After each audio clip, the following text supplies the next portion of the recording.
Alright, let's storm Darkvale Gate and try to get to Karaz Sigil Chathan tonight. All in one video.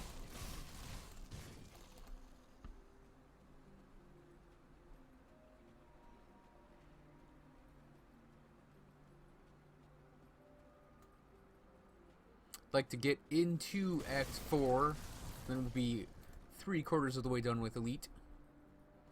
Marching on the Ultimate. It's gonna be like the change between normal and Elite is so much smaller than the change between what changes between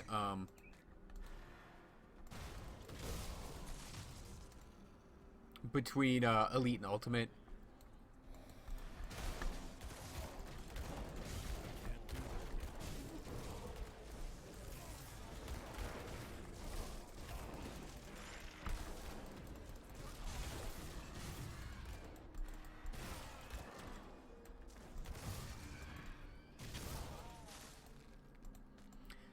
The other reason I'm kind of trying to rush into Act 4 to Fort Icon is I can start doing bounties for the, what you call it, the Legion, and actually get the Legion up to Revered. Because doing these quests definitely gets you rep. That skill's not ready.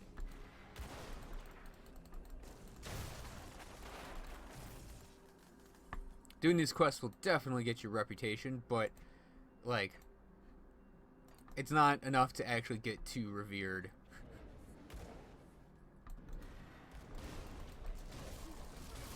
Can't do that.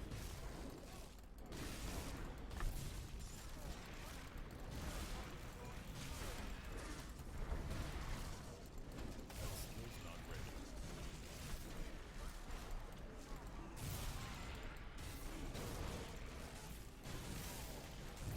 Can't do that yet.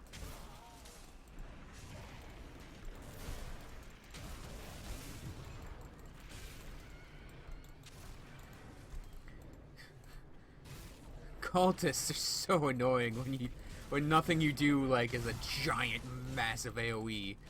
It's like if you're all concentrated in one local area, it's like you tend to end up not killing all the cultists really quickly.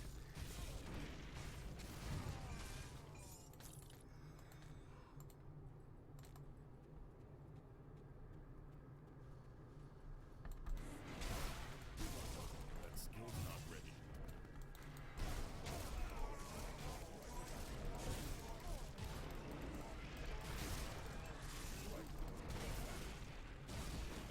I can't do that yet.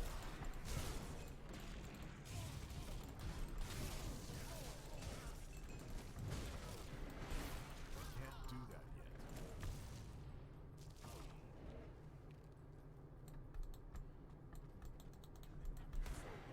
It's like I know there are a couple up here. I'm gonna blitz them for movement speed.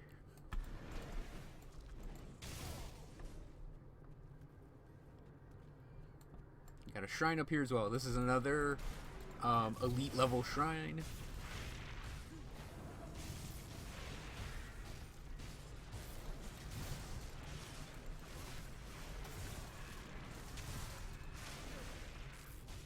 That skill's not ready. Can't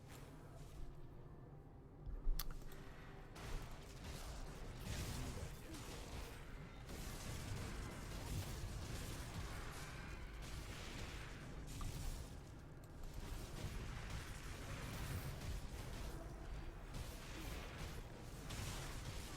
Can't do that yet.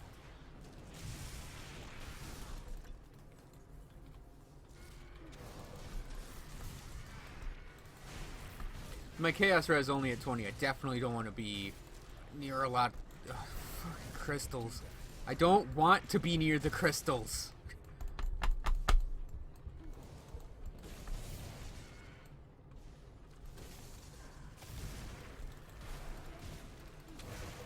do that yet.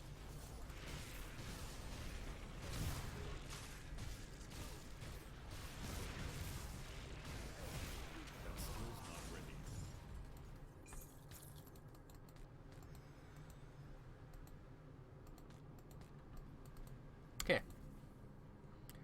Oh, it's a combat one.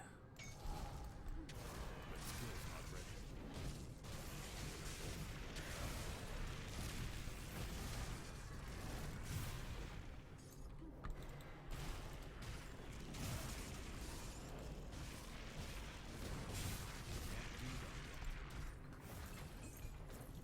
Okay then.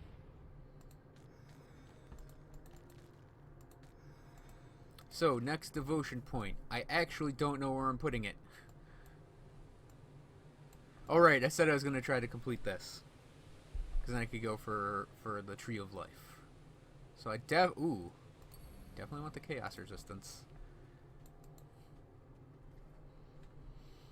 It's going to be a bitch going in the Ultimate, having to worry about your resistances heavily.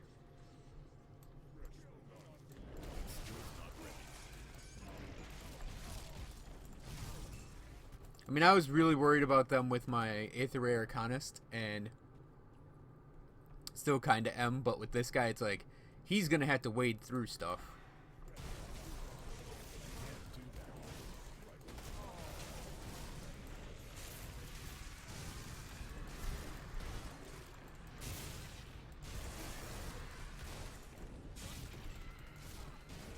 It also means making decisions on gearing and abilities as well, because he may need, like, these guys that explode in chaos damage. I mean, you know, saving up your mirror for them actually is a good idea. But there are times when it's like, oh, you have to kind of be aware of what the elements the enemy does and your elements, and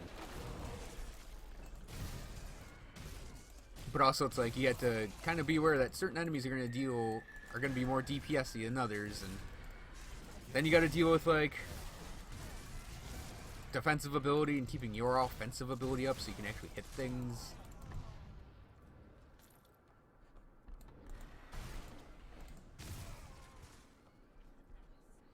Things would be easier if I had a Spellbreaker. So much easier.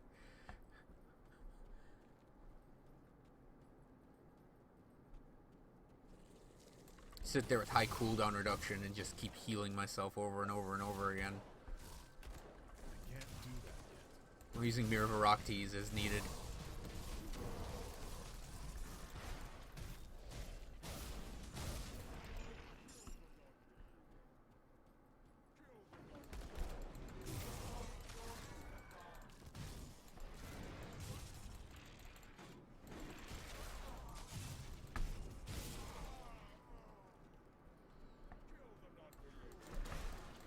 Kill the non-believer! Kill the non-believer! Kill the non-believer!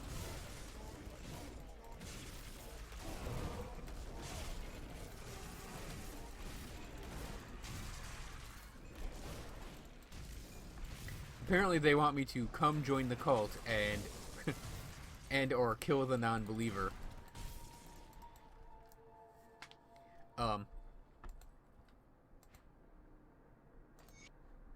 Yeah, the Spellbreaker, I think, is gonna be a class that can do a lot. Can't do that yet. Class combo that can do a lot. That's the Nightblade Arcanist, because you get 2 oh poopy buttons.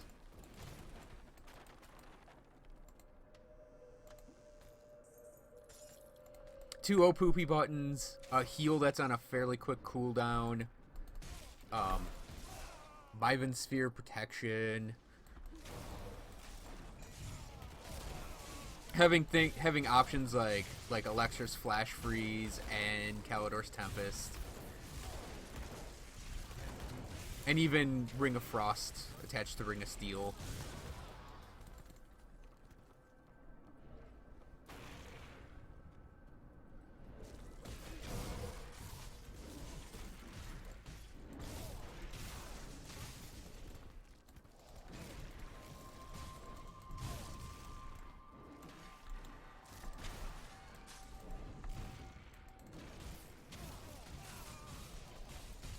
Can't do that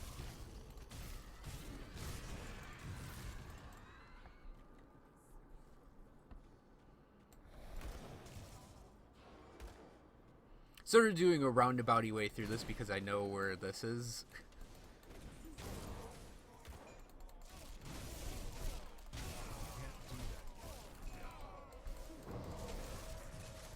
And I can run through everything real quick.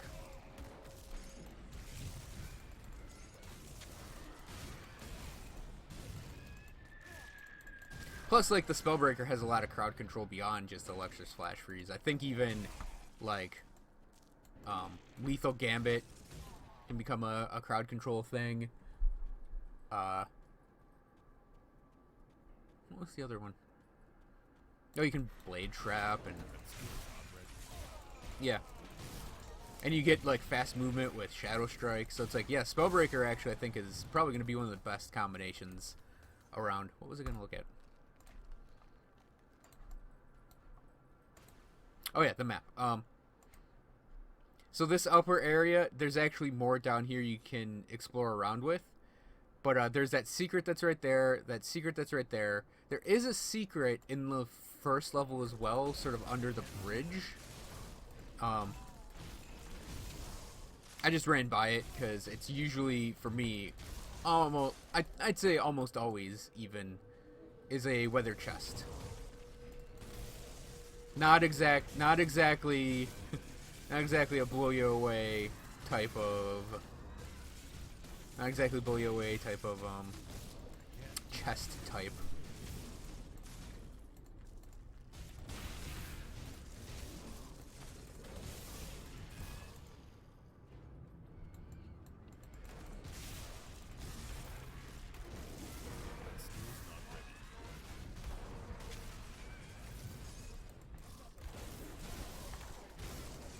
I think the only, like, main difficulty a Spellbreaker would have in the game is, like, lower health options, I guess. I mean, that's even, like, not even that big a deal, in all honesty.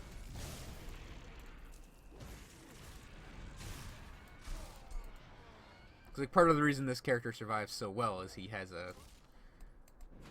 Well, it doesn't have a, like, the highest HP you could get in the game. I've seen, like, 15,000. But, he does have a font of health. Oh, yes, we're in Kuraz.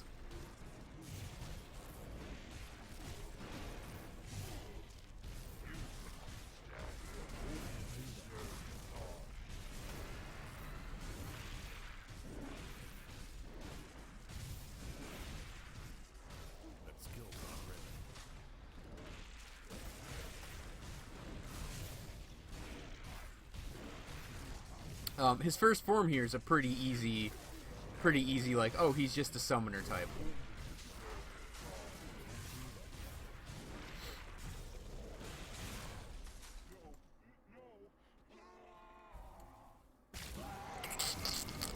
Yeah, he's not having a good day here. So his second form here, he will swing his, like, tentacly things at you, and when he does that, he'll put down those little chaos vortexy things. You generally don't want to stand in those. And then he has these the crystals that the chick kind of had. Come up here. We have fun up here.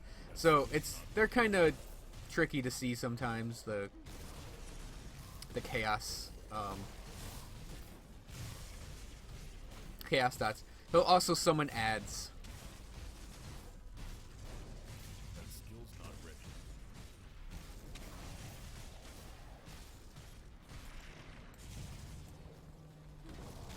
Oh, I think he has tentacles, too. Little wiggly tentacles. So, his second form is actually not that difficult either.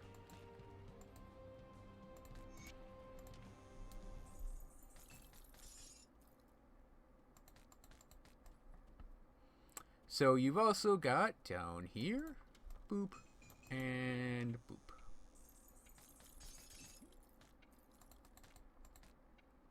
And a clock that is sometimes a clock that is oftentimes indestructible, sometimes annoyingly so.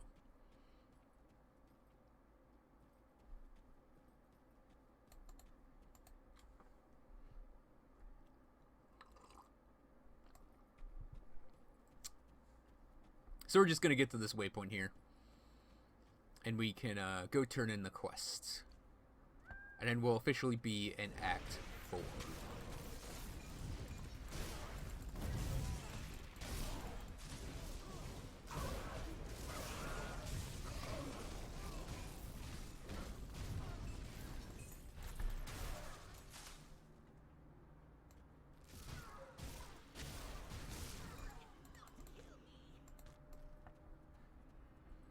Miss anything there? Nope.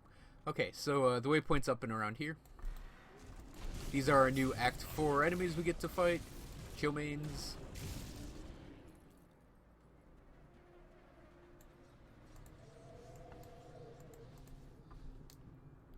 Alright, so I hope everyone enjoyed this video. Thanks for watching, guys. And I'll see you next time for Act 4.